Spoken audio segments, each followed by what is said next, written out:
அனைவருக்கும் வணக்கம். இன்றைக்கி நம்ம பார்க்க போகிறது ஒரு சூப்பரான சிம்பிளான ரெசிபி தான். இந்த சேனைக்கிழங்கு எல்லாருக்குமே பிடிக்கும். அதை விதவிதமாக நம்ம ட்ரை பண்ணியிருப்போம். ஸோ இதில் நான் ஒரு குழம்பு ட்ரை பண்ணினேன். ரொம்பவுமே சூப்பராக வந்தது. இது கொங்கு நாட்டு ஸ்பெஷல் ரெசிபி. இதை இதுக்காக நான் சேனைக்கிழங்கு ஒன்று எடுத்திருக்கேன். அதை நல்லா துருவி இந்த மாதிரி பேஸ்ட் ஆக்கிக்கலாம்.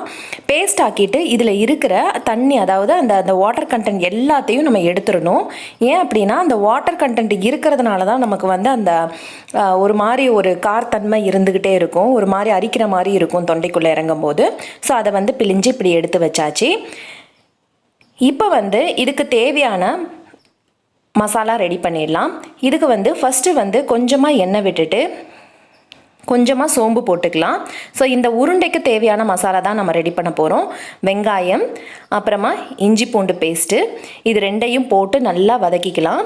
வதக்கிட்டு அதுக்கப்புறமா இதுக்கு தேவையான மசாலா எல்லாமே சேர்த்துக்கலாம்.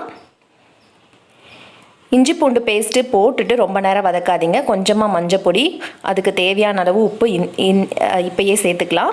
அப்புறமா கொஞ்சமாக சில்லி பவுடர், காரத்துக்கு ஏற்ற மாதிரி நீங்கள் சேர்த்துக்கலாம். 1 டீஸ்பூன் அளவுக்கு 2 டீஸ்பூன் அளவுக்கு மல்லிப்பொடி, அப்புறமா ஒரு அரை டீஸ்பூன் அளவுக்கு கரம் மசாலா, இது எல்லாத்தையுமே நம்ம சேர்த்தாச்சு. இப்போ இதை நல்லா வதக்கிட்டு, அதாவது அந்த எண்ணெயிலேயே நல்லா வதக்கிக்கணும். வதக்கிட்டு அதுக்கப்புறமா நம்ம எடுத்து வச்சுருக்கிற இந்த சேனைக்கிழங்கை எடுத்து நம்ம போட்டுரும். ஸோ போட்டுட்டு ஒரு 2 to 3 மினிட்ஸ் நல்லா வதக்கணும். அந்த மசாலா இந்த சேனைக்கிழங்கையோடு நல்லா ஒட்டணும். அந்த அளவுக்கு நம்ம வதக்கிக்கலாம். இப்போ பார்த்தீங்கன்னா ஓரளவுக்கு நல்லாவே வதங்கிடுச்சு. இப்போ இதை ஆற வச்சுட்டு அதுக்கப்புறமா உருண்டைகளாக உருட்டி நம்ம பொரிச்சு எடுத்துக்க வேண்டியதான். ஸோ இந்த மாதிரி உருண்டை குழம்பு பண்ணும்போது ரொம்பவே நல்லாயிருக்கும். இப்போது அது ஆறுற சமயத்தில் நமக்கு இதுக்கு தேவையான மசாலா எல்லாத்தையும் அரைச்சி வச்சிடலாம். இதுக்கு 1 டீஸ்பூன் அளவுக்கு சீரகம், 1 டீஸ்பூன் அளவுக்கு சோம்பு, 1 டீஸ்பூன் அளவுக்கு மிளகு. ஸோ இது மூணையும் சரி சமமாக எடுத்துக்கணும். எடுத்துட்டு இது நல்லா வதங்கினதுக்கு அப்புறமா நம்ம சின்ன வெங்காயம் இருந்துச்சு அப்படின்னா சின்ன வெங்காயம் யூஸ் பண்ணலாம். இல்லை அப்படின்னா ஒரு பெரிய வெங்காயம் மட்டும் நம்ம யூஸ் பண்ணிக்கலாம். ஸோ இதை நல்லா வதக்கிட்டு இதில் இஞ்சி பூண்டு பேஸ்ட் எல்லாம் ஆட் பண்ண தேவை கிடையாதுங்க. இதை நல்லா வதக்கிட்டு நம்ம இதுக்கு தேவையான அளவு தக்காளி மட்டும் போட போகிறோம்.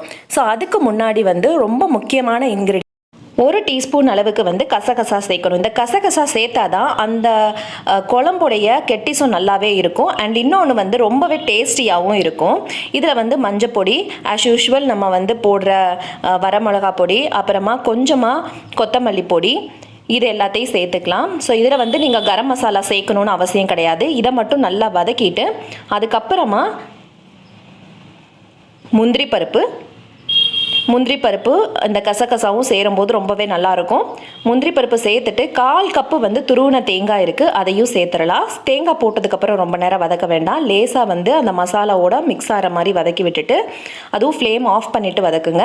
இந்த மாதிரி இந்த மசாலாவும் ரெடி ஆகிடுச்சு. இப்போ இதை நம்ம நல்லா அரைச்சி எடுத்துக்கலாம். இது ஆறுனதுக்கப்புறமா அரைச்சி எடுத்துகிட்டு வந்துடலாம். அதுக்குள்ளே நம்ம உருண்டைகள்லாம் போட்டு பொரிச்சு எடுத்துடலாம். இப்போ பார்த்தீங்கன்னா இந்த உருண்டையெல்லாம் குட்டி குட்டி உருண்டையாக இந்த மாதிரி எடுத்து வச்சுக்கோங்க.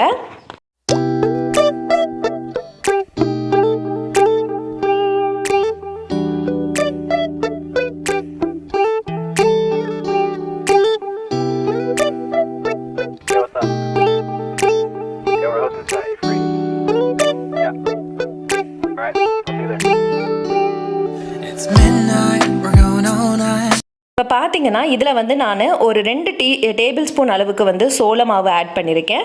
அதில் கொஞ்சமாக உப்பு, அப்புறமா கொஞ்சமாக சில்லி பவுடர் ஆட் பண்ணியிருக்கேன். இதை நல்லா கலந்துக்கலாம். இதில் டிப் பண்ணி நம்ம இந்த உருண்டையெல்லாம் போட்டு பொரிச்சு எடுக்க போகிறோம். ஸோ அது நல்ல ஒரு கோட்டிங்காக இருக்கும். நீங்கள் அப்படியே போடும்போது அது உடையிறதுக்கு சான்ஸ் இருக்குது. அதனால் இந்த மாதிரி டிப் பண்ணி போடும்போது அது அவுட்டர் லேயர் நல்லா கிறிஸ்பியாக இருக்கும் அண்ட் நல்லா கவரும் ஆயிருக்கும். ஸோ அதுக்காக இந்த மாதிரி பொரிச்சு எடுத்துக்கலாம்.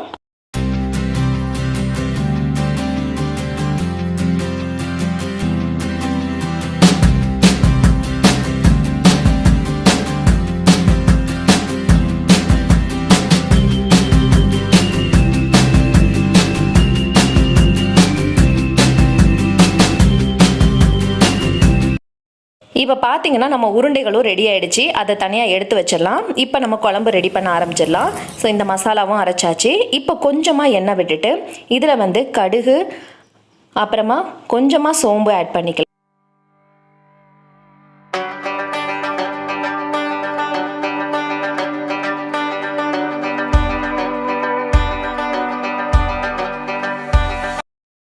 ஸோ இந்த ஸ்டேஜில் கல்பாசி ஆட் பண்ணிக்கலாம். கல்பாசி வந்து ரொம்பவே நல்ல ஃப்ளேவர் கொடுக்கும் இந்த குழம்புக்கு. அப்புறமா வெங்காயம் ஆட் பண்ணிக்கலாம்.